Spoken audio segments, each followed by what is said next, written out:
Welcome to the Tech Egg. Don't get scrambled. Enjoy the video. In this video, I will explain how to replace a Toyota Tundra headlight.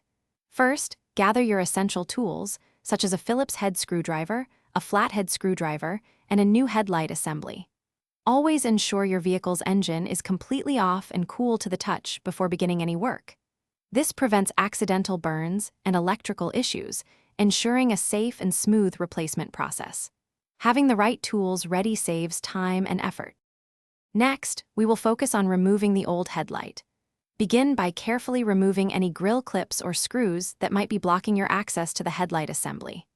Once clear, gently disconnect the electrical connector from the back of the headlight bulb. Typically, this involves pressing a small release tab.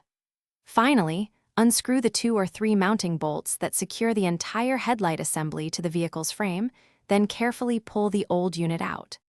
Now, let's install your brand new headlight assembly. Carefully position the new unit into the opening, ensuring it aligns perfectly with the mounting points.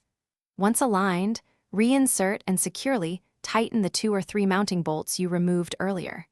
These bolts hold the assembly firmly in place. Finally, firmly reconnect the electrical connector to the back of the new headlight bulb, ensuring a snug fit for proper power delivery.